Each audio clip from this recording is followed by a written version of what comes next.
Hi കൂട്ടുകാരെ, പുതിയൊരു വീഡിയോയിലേക്ക് എല്ലാവർക്കും സ്വാഗതം. അപ്പോൾ ഇന്ന് നമ്മൾ പാഠപുസ്തകത്തിൽ നിന്ന്, അതായത് ഫിസിക്സിൻ്റെ ഭാഗത്ത് നിന്നുള്ള കുറച്ച് ക്വസ്റ്റ്യൻസ് ആണ് നോക്കാൻ പോകുന്നത്.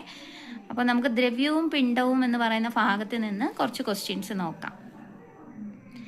സ്ഥിതി ചെയ്യാൻ സ്ഥലം ആവശ്യമുള്ളതും ഭാരമുള്ളതുമായ ഏതൊരു വസ്തുവിനെയും പൊതുവായി പറയുന്നത് പദാർത്ഥം അഥവാ ദ്രവ്യം എന്നാണ്. ഒരു വസ്തുവിൽ അടങ്ങിയിരിക്കുന്ന ദ്രവ്യത്തിൻ്റെ അളവാണ് പിണ്ഡം എന്ന് പറയുന്നത്. ദ്രവ്യത്തിന് പ്രധാനമായും 7 അവസ്ഥകളുണ്ട്. ദ്രവ്യത്തിൻ്റെ അവസ്ഥകൾ: ഖരം, ദ്രാവകം, വാതകം, plasma, Bose Einstein condensate, fermionic condensate, quark gluon plasma.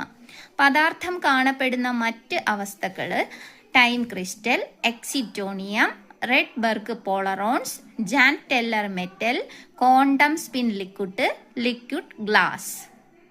നിശ്ചിത ആകൃതിയും വ്യാപ്തവുമുള്ള പദാർത്ഥങ്ങൾ അല്ലെങ്കിൽ തന്മാത്രകൾ തമ്മിലുള്ള അകലം കുറവുള്ള പദാർത്ഥങ്ങളെയാണ് ഖരങ്ങൾ എന്ന് പറയുന്നത്, ഖരപദാർത്ഥങ്ങൾ എന്ന് പറയുന്നത്.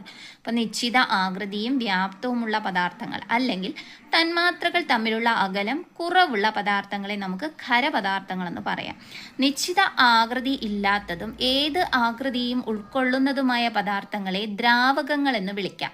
നിശ്ചിത ആകൃതിയോ വ്യാപ്തമോ ഇല്ലാത്തവയും തന്മാത്രകൾ തമ്മിലുള്ള അകലം വളരെ കൂടിയതുമായ പദാർത്ഥങ്ങളെയാണ് നമ്മൾ വാതകങ്ങൾ എന്ന് പറയുന്നത്.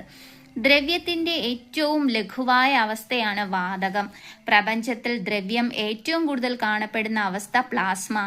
സൂര്യന്റെയും നക്ഷത്രങ്ങളുടെയും കേന്ദ്രഭാഗത്ത് ദ്രവ്യം കാണപ്പെടുന്ന അവസ്ഥ പ്ലാസ്മ.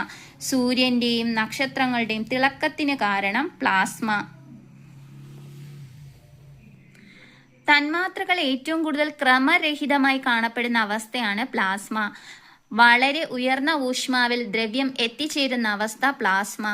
ഉയർന്ന താപനിലയിൽ പദാർത്ഥങ്ങൾ അയോണീകരിക്കപ്പെട്ട അവസ്ഥയിൽ നിലനിൽക്കുന്ന പദാർത്ഥത്തിന്റെ അവസ്ഥയാണ് പ്ലാസ്മ. മിന്നലിൽ ദ്രവ്യം കാണപ്പെടുന്ന അവസ്ഥ പ്ലാസ്മ. പദാർത്ഥത്തിന്റെ 5ാമത്തെ അവസ്ഥയാണ് boss Einstein condensate. Boss Einstein condensate കണ്ടെത്തിയ ശാസ്ത്രജ്ഞരാണ് സത്യേന്ദ്രനാഥ ബോസും ആൽബർട്ട് ഐൻസ്റ്റീനും. പദാർത്ഥത്തിന്റെ 6ാമത്തെ അവസ്ഥയാണ് ഫെർമിയോണിക് കണ്ടൻസേറ്റ്. താഴ്ന്ന താപനിലയിലുള്ള ദ്രവ്യത്തിന്റെ അവസ്ഥ ഫെർമിയോണിക് കണ്ടൻസേറ്റ്. വളരെ ഉയർന്ന താപനിലയിലുള്ള ദ്രവ്യത്തിന്റെ അവസ്ഥയാണ് കോർക്ക് ഗുബോൺ പ്ലാസ്മ. പ്രപഞ്ചത്തിലെ എല്ലാ പദാർത്ഥങ്ങളിലും കാണപ്പെടുന്ന അടിസ്ഥാനപരമായ പ്രാഥമിക കണങ്ങളാണ് കോർക്ക്.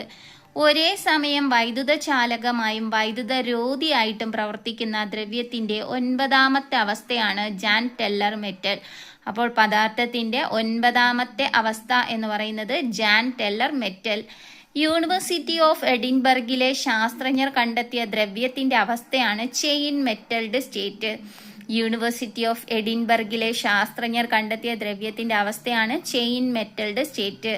ഉയർന്ന മർദ്ദത്തിലും താപനിലയിലും പദാർത്ഥത്തിലെ ആറ്റങ്ങൾ ഖരമായും ദ്രാവകമായും കാണപ്പെടുന്ന അവസ്ഥയാണ് ചെയിൻ മെറ്റൽഡ് സ്റ്റേറ്റ്. അപ്പോൾ ഉയർന്ന മർദ്ദത്തിലും താപനിലയിലും പദാർത്ഥത്തിലെ ആറ്റങ്ങൾ ഖരമായും ദ്രാവകമായും കാണപ്പെടുന്ന അവസ്ഥയാണ് ചെയിൻ മെറ്റൽഡ് സ്റ്റേറ്റ്.